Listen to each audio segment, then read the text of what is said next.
ನಮಸ್ಕಾರ, ಇದು ಟಿವಿ9 digital special. ನಾನು ಪ್ರತಿಮಾ ಭಟ್. ಸಿಗರೇಟ್ ಸೇದವರು ನೋಡಲೇಬೇಕಾದಂತಹ ಸ್ಟೋರಿ ಇದು. ಬ್ರಿಟನ್ನಲ್ಲಿ ಸಿಗರೇಟ್ ಬಳಕೆಗೆ ಆಜೀವ ನಿಷೇಧ, ಅಂದ್ರೆ ಜೀವನ ಪರ್ಯಂತ ನಿಷೇಧ.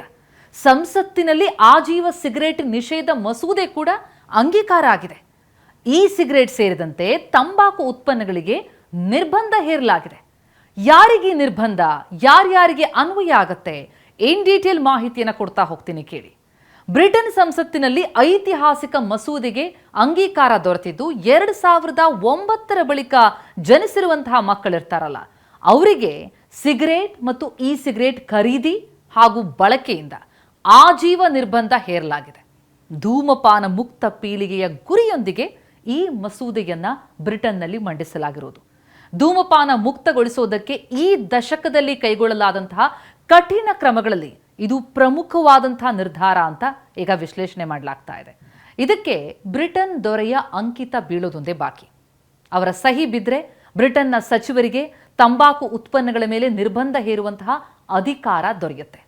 ಈ ಮಸೂದೆ ಹೇಳೋದೇನು, 2009 ಜನವರಿ 1 ಬಳಿಕ ಜನಿಸಿರುವಂತಹ ಮಕ್ಕಳಿರ್ತಾರಲ್ಲ, ಅಂದ್ರೆ ಈಗ ಅವರಿಗೆ 17 ವರ್ಷ ಆಗಿರುತ್ತೆ, ಅಂತಹ ಮಕ್ಕಳು ಇನ್ನು ಮುಂದೆ ಅವರ ಜೀವಮಾನದಲ್ಲೇ ತಂಬಾಕು ಉತ್ಪನ್ನಗಳನ್ನು ಬಳಸೋದು ಅಥವಾ ಖರೀದಿಸೋದಕ್ಕೆ ನಿರ್ಬಂಧವನ್ನು ಹೇರಲಾಗಿದೆ. ಆಜೀವ ನಿಷೇಧ ಅಂದ್ರೆ ಉದ್ದೇಶ ಏನು? ಸಿಗರೇಟ್ ಮಾರಾಟದ ಮೇಲೆ ಸಂಪೂರ್ಣ ನಿಷೇಧ ಹೇರೋದಕ್ಕಾಗಲ್ವಲ್ಲ, ಅದರ ಬದಲಿಗೆ ವಯಸ್ಸಿನ ಮಿತಿಯನ್ನ ಪ್ರತಿ ವರ್ಷ ಹೆಚ್ಚಿಸ್ತಾ ಹೋಗೋದು ಇದರ ತಂತ್ರಗಾರಿಕೆ. ಅಂದ್ರೆ 2009 ನಂತರ ಜನಿಸಿದ ಯಾರಿಗೂ ಕಾನೂನುಬದ್ಧವಾಗಿ ಇನ್ನು ಮುಂದೆ ಜೀವನ ಪರ್ಯಂತ ಸಿಗರೇಟ್ ಮಾರಾಟ ಮಾಡೋ ಹಾಗಿಲ್ಲ.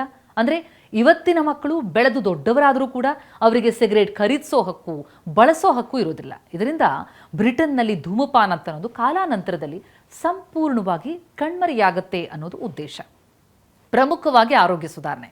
ಈ ಧೂಮಪಾನದಿಂದ ನಮಗೆಲ್ಲ ಗೊತ್ತೇ ಇದೆ, ಕ್ಯಾನ್ಸರ್ ಬರುತ್ತೆ, ಹೃದಯ ಸಂಬಂಧಿ ಕಾಯಿಲೆ ಬರುತ್ತೆ, ಶ್ವಾಸಕೋಶದ ಸಮಸ್ಯೆಗಳು ಬರುತ್ತೆ. ಅದನ್ನ ತಡೆಗಟ್ಟೋದು ಈ ಮಸೂದೆ ಉದ್ದೇಶ.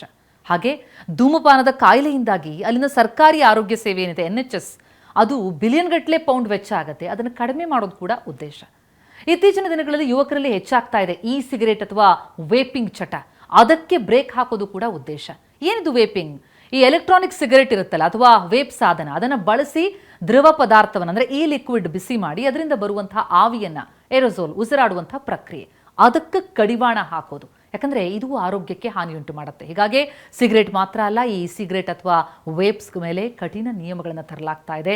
ಮಕ್ಕಳನ್ನ ಆಕರ್ಷಿಸುವಂತಹ ವೇಪ್ಗಳ ಫ್ಲೇವರ್ಸ್ ಮತ್ತು ಪ್ಯಾಕೇಜಿಂಗ್ ಅನ್ನ ಕೂಡ ನಿಷೇಧಿಸ್ತಾ ಇದ್ದಾರೆ. ಅಂಗಡಿಗಳಲ್ಲಿ ಈ ವೇಪ್ಗಳನ್ನ ಪ್ರದರ್ಶಿಸುವಂತಹ ರೀತಿ ಮೇಲೂ ಕೂಡ ನಿಯಂತ್ರಣ ಹಾಕಲಾಗುತ್ತೆ. ಒಂದು ಸಣ್ಣ ತಿದ್ದುಪಡಿ ಏನಂದ್ರೆ, ಈ ಮಸೂದೆ ಈಗಾಗಲೇ ಧೂಮಪಾನ ಮಾಡ್ತಾ ಇರ್ತಾರಲ್ಲ ಹಿರಿಯರು, ಅವರಿಗೆ ಅನ್ವಯಿಸೋದಿಲ್ಲ.